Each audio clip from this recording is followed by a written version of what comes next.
Hello guys, we are back with our next lecture. In this lecture, let us go through the next question. Okay, so this question belongs to GATE CSC 2007. The given question is consider the following statements about user level thread and kernel level thread. So again, the topic has come guys, user level threads and kernel level threads. So they are asking which of the following is false guys. Okay, so let us start. So option A says that context switching time is longer for kernel level threads when compared with user level threads. I think this option is absolutely true, right? Yes, because kernel level threads are known to CPU. So basically CPU is a bit slow when swapping things, right? Yes, so that is the reason why it is slow when compared to user level. Yes, I'm not saying it is slow indirectly, but when it compared to user level threads, it's a bit slow. Okay, similarly option B says that user level threads do not need any hardware support. Okay, so I think I'm not having that much clarity about it. So let us keep it a bit aside for now. So based on other options, we can decide whether this option is true or false. Okay, yes. So let us continue with option C. So option C says that related kernel threads can be scheduled on different processors in a multi-processor system. Yes, that is absolutely true. So this is true because if there are 100 kernel level threads, the kernel knows about them, right? Where if those are user level threads, kernel doesn't know. But when it comes to kernel level threads, so kernel knows about them. So that is the reason why it has the right to schedule them. So as it is having the right, it can schedule in different processors, right? Yes. So with that understanding, we can tick that option is correct, right? Yes. Moving on to option D.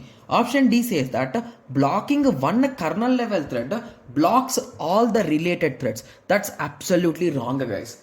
So this, if he wrote user level threads, that could be correct. So the thing with the kernel level threads is the operating system knows about these threads. So if it is blocking someone, it will affect only that thread. It is not going to affect the other threads. Got it?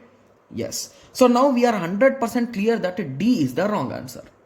Right? Yes. So now your question will be, okay, so in this question you are able to do that, but what if this question was asked in MSQ? So what you will do is your question, right? Yes. So option B says that user level threads do not need any hardware support. Okay. So basically what is the concept of user level threads, guys? Okay. So user level threads, okay, so user level threads are treated as a single thread, right? So if there are 3 threads in user level, so they all are treated as a single thread. So indirectly, if there is any requirement, so this whole process will take it rather than these threads particularly, right? So I think with that understanding, we can say that option B is also true. Okay, yes. So now I hope everyone got some basic idea, right? So how you can analyze these things. So basically the only lucky thing which we can expect is if there are any true or false statements, if they are asked in MCQs, that will be better, guys, rather than MSQs. Okay, yes. So because I have seen few questions in GATE 2021 set 1, like the options among 4, the answer is only one option, but he wantedly gave in MSQs, guys, to confuse us. Okay, yes, I did silly mistakes in them. Okay, yes. So anyway, while we are going through GATE 2021 set 1, I'll be explaining you all the silly mistakes which I did and how to avoid them. Okay, yes. So don't worry about them. Okay, yes. So I hope everyone got a clear idea with respect to this question. So in the next lecture, let us continue with the next question. Thank you. Thanks for watching. Like, share and subscribe for more awesome videos like this. Thank you.